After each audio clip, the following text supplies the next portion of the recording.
Research Associates. We'll talk about SDO for space weather, and I'll give you a 5-minute heads up.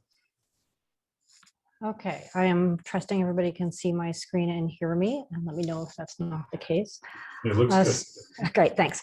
Okay, so SDO for space weather, science and applications, or otherwise known as some sort of revenge that Dean is getting on me to present the equivalent of many meetings worth of information in 30 minutes.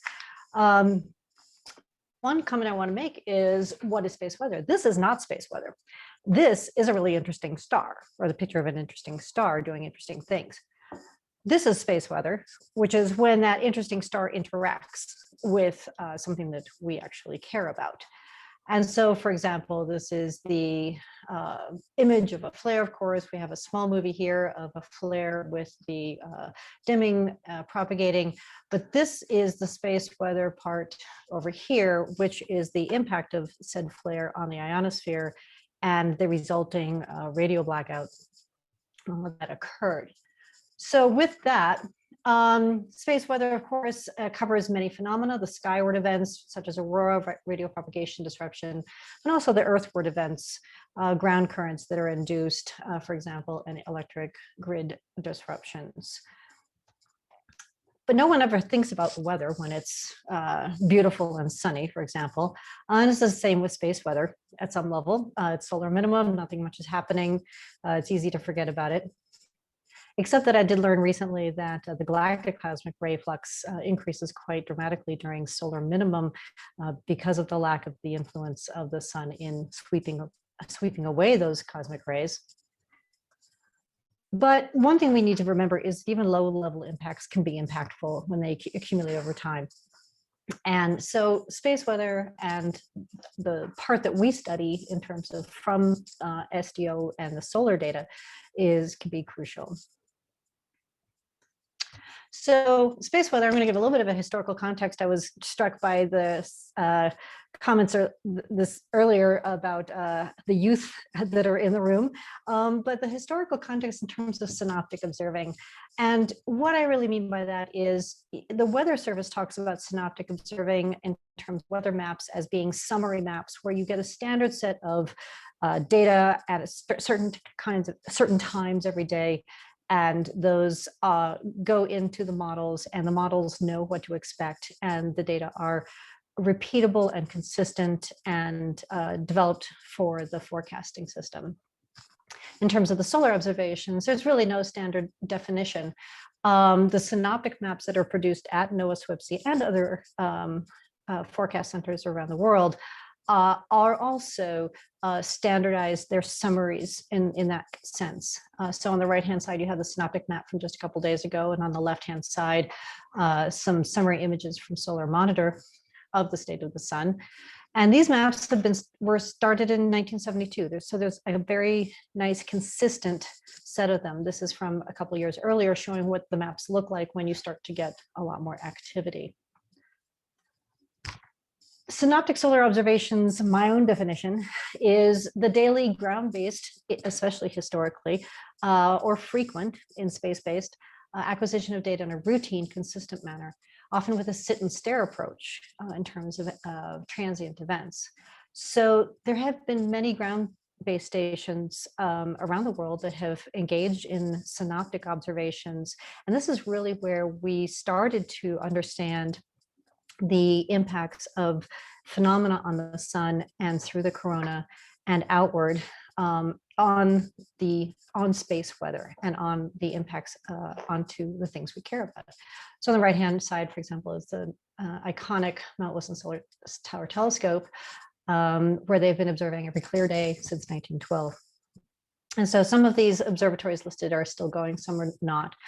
But these are the basis for the science that has built up to then the understanding that something like SDO could be motivated from the space weather perspective. The historical context number 2 is coordinated observing, which is where you're really trying to sample different regimes cotemporally in order to understand the physical mechanisms. And that was often done at these observatories with different instruments at the same platform. And many of these are still going, but very typically you would have a photospheric observation, a chromospheric observation, possibly staged or coordinating with radio observation, for example.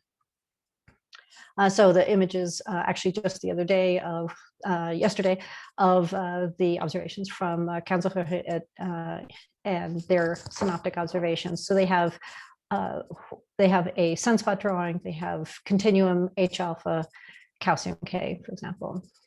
But many of the people on this call probably are young enough to not remember the just intense time it took to do coordinated campaigns between many observatories. Again, it was easier when observatories were run in a synoptic mode, but there were many efforts to coordinate different observers and different observatories. And even for the space-based, if you think back to things like TRACE, where you had a limited field of view, and earlier than that, but we wanted to have ground-based and space-based, again, to look at the different regimes and the different physical mechanisms and understand things. And so this is a lot of science basis for, again, the motivation for things like SDO. So going on to the first long-lived synoptic observations from space, meaning SOHO, where you have 12 different instruments. And of course, SOHO is still flying and contributing.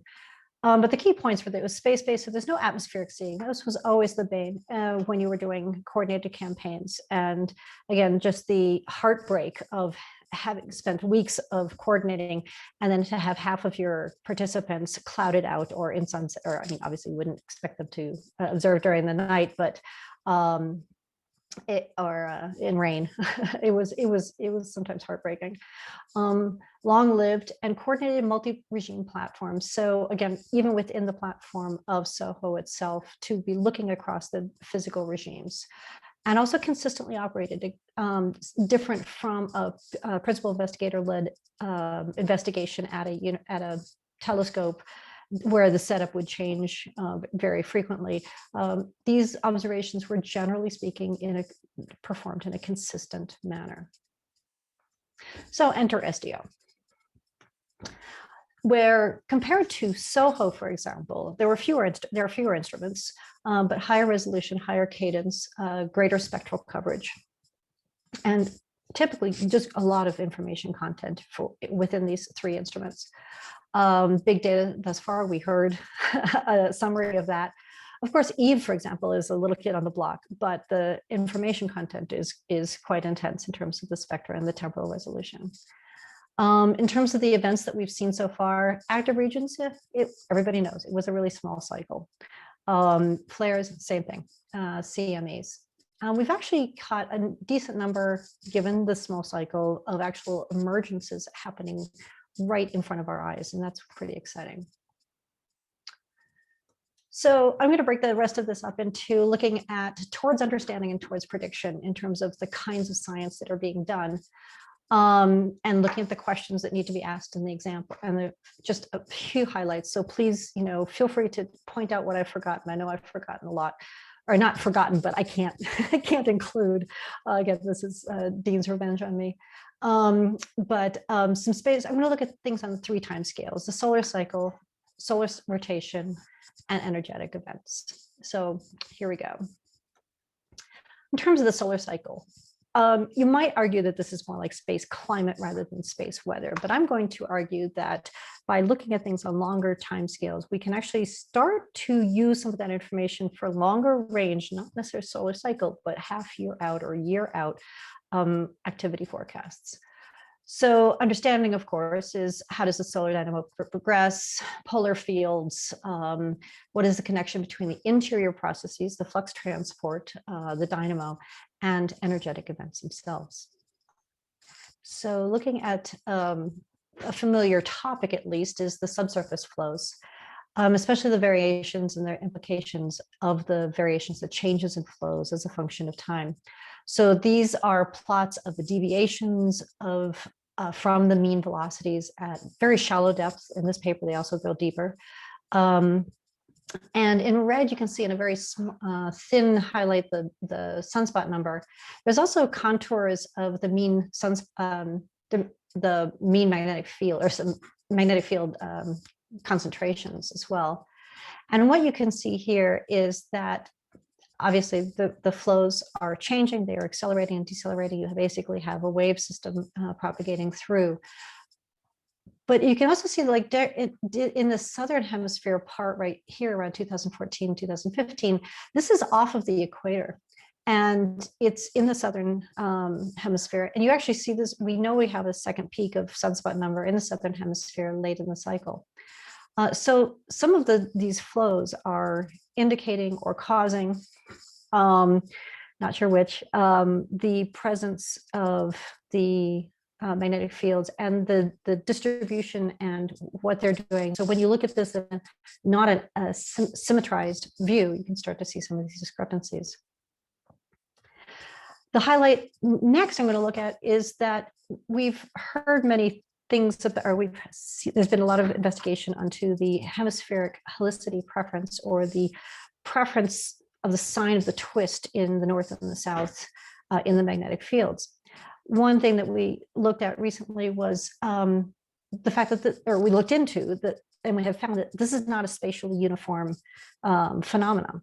And if you look at the sectors in the sun as they come around, basically Carrington sectors, the degree to which the regions and the samples that we have in those sectors agree or disagree with the sign preference changes, and can be below what you would expect, even just a 50-50 random, or they could agree quite well in terms of the red boxes here. The size of the boxes indicates the number of samples we have at that location. And you see some areas, which are this blue one, which are quite a discrepancy. And it turns out that those actually turn out to have a higher population of high flaring active regions. These are not dominated by just one active region in that sector. This is over the course of the full SDO data set that we had at the time. So that's kind of interesting. Those things are related, most likely. And if we take them and start thinking about how do we use that for prediction, we need to ask questions like the solar cycle onset, of course, again, the polar fields, I'm not even touching that here. Long-term satellite drag forecasts, for example. Of course, one looks at the solar cycle onset and the peak forecast for the peak solar sunspot number. On the left, we have the forecasts for cycle 25 broken down by method, which is quite cool. On the right side is realization of a model using a statistical population of emergences and looking at predicting what the sunspot number would look like a few years out. Again, using just a kind of a stochastic or a randomized emergence rate.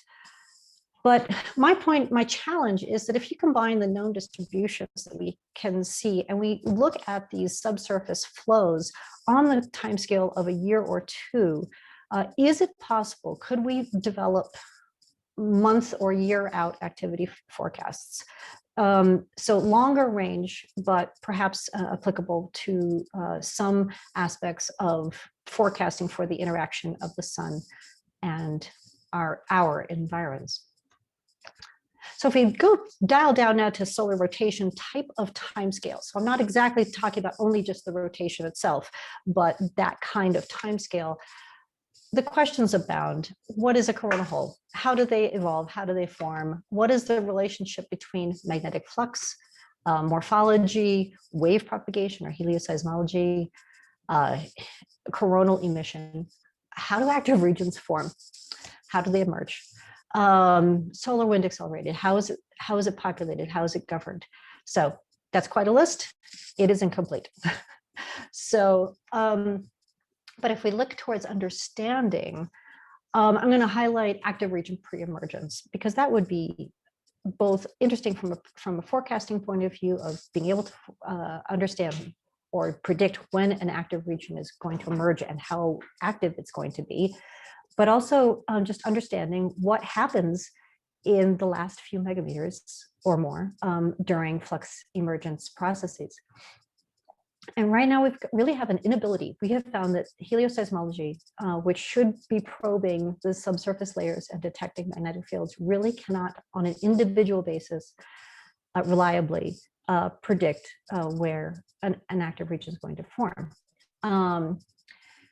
So what this gives us are really strong constraints on the models and our understanding.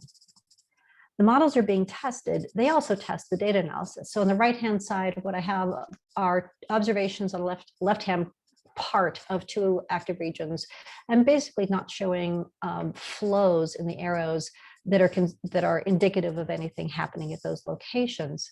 On the right-hand side is a comparison of the flows expected from models where the emergence speed was varied from slow to fast. And so that puts a limit on the emergence speed that we would expect. But of course, down below is another model coming out and saying, well, you know, maybe the way that you're analyzing the flow speeds at the surface is not quite right, because here's one where I have a very fast rise speed and I'm not seeing the kind of flows that you might expect either. So one thing that's really interesting in the way that SDO has contributed is with a larger sample size of emergences and being able to sample this, we can really allow statistical analysis and also careful control group sampling and comparison.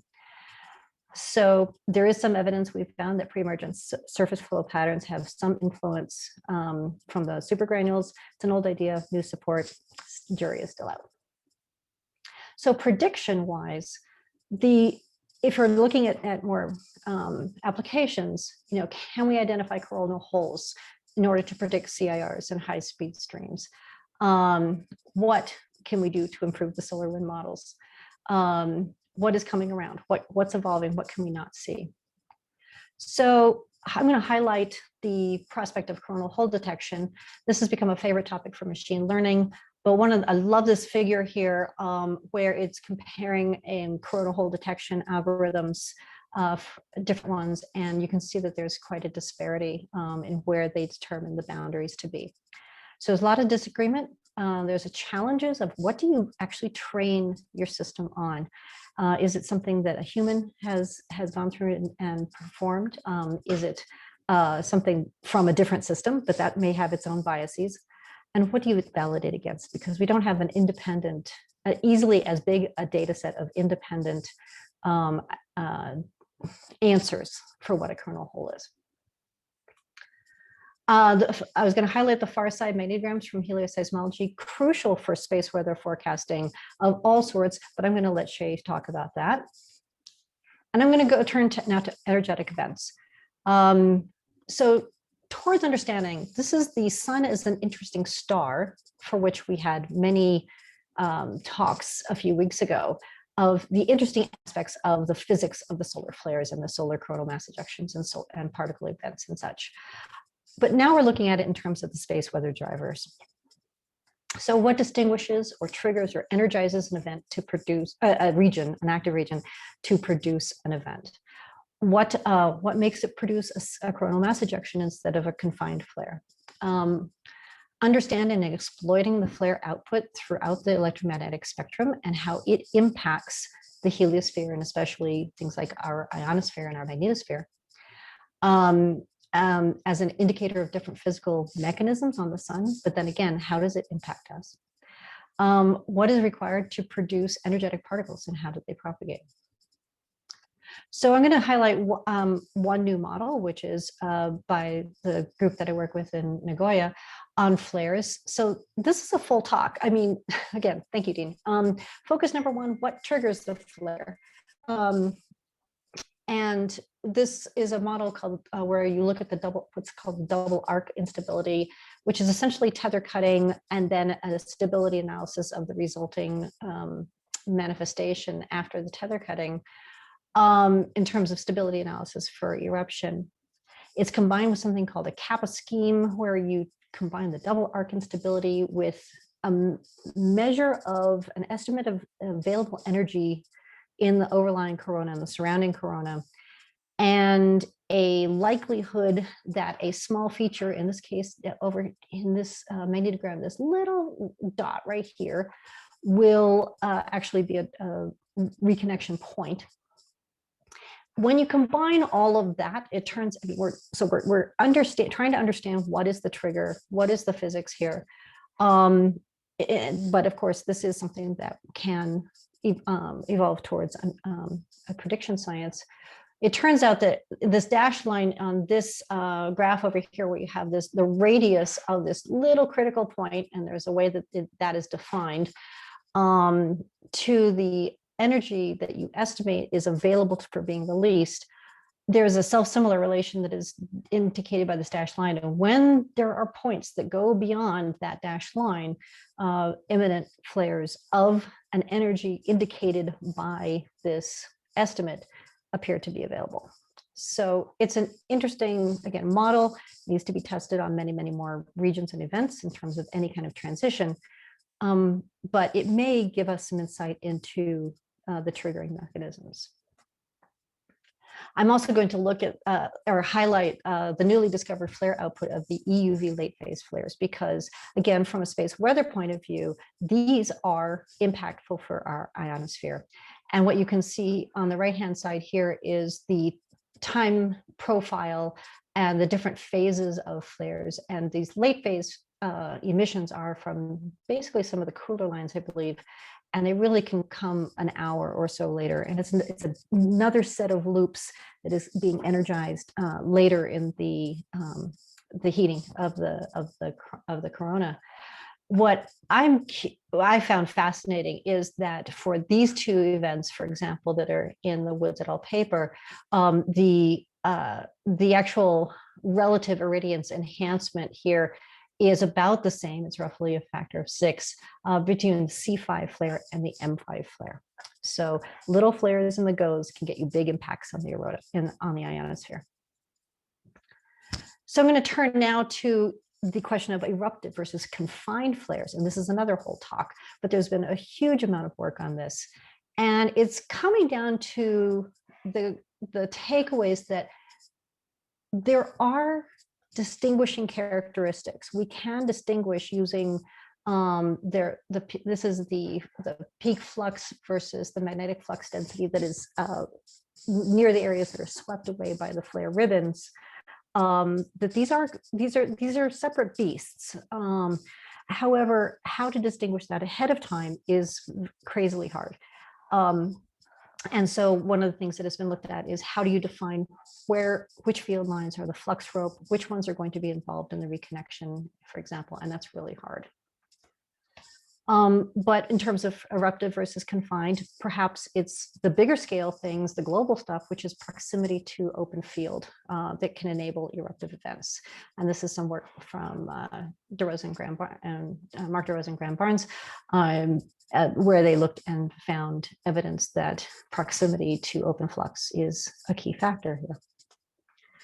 So in terms of understanding also, just because this is really cool and it really plays into space weather, Laura didn't mention this in terms of the oscillations that were seen in the corona, but those actually can be seen in the ionosphere as well. And that is key because, again, those impacts disrupt the electron content in the ionosphere and can disrupt certain communications. Again, depends on what the amplitude is, depends on what the timing is. But this is a really interesting space weather phenomena that I don't think we have not known about before, I don't think. I'm not an ionosphere expert, but.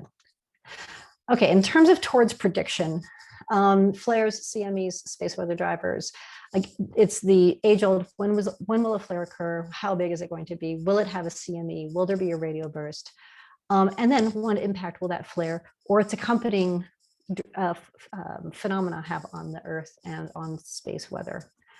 So sample size, data, machine learning, oh my, efforts to improve solar flare prediction. And this is a whole meeting's worth of topics, of course.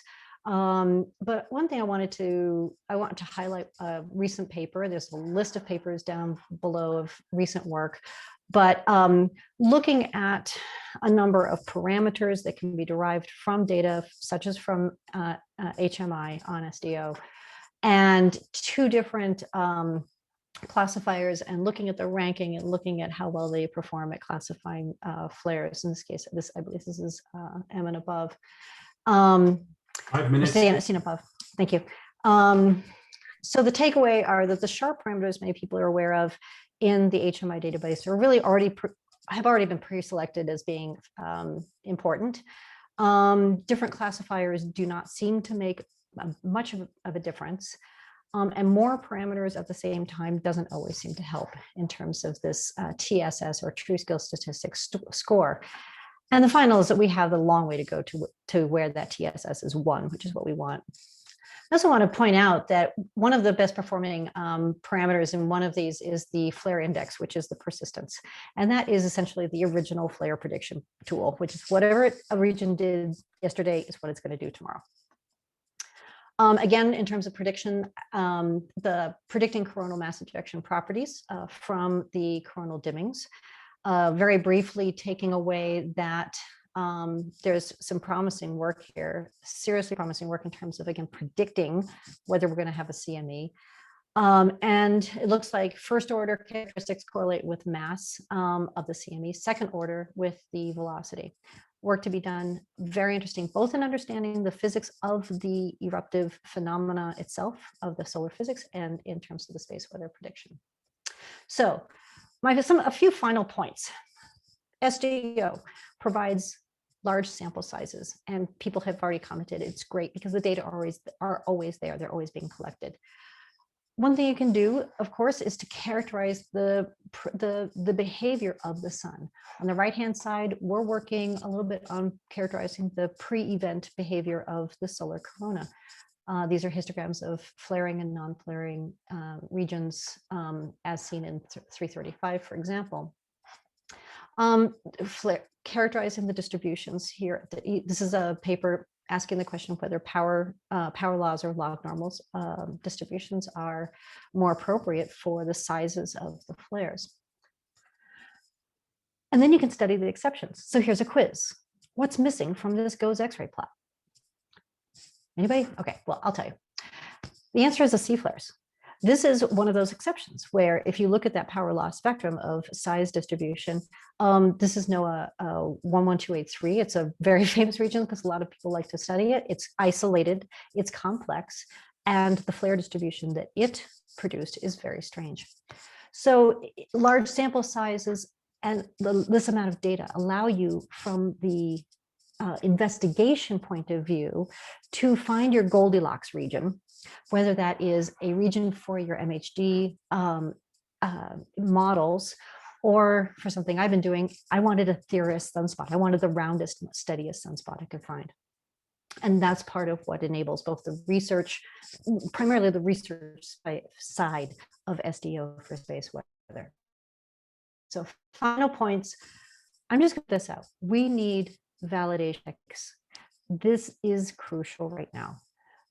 Far side magnetic flux measurements. If we're trying to estimate that there is a seismic signature there and that it correlates with an UV signature as seen by a few minutes, a few objects from stereo, we need, and then trying to understand what that means in terms of magnetic flux, we need a way to confirm that.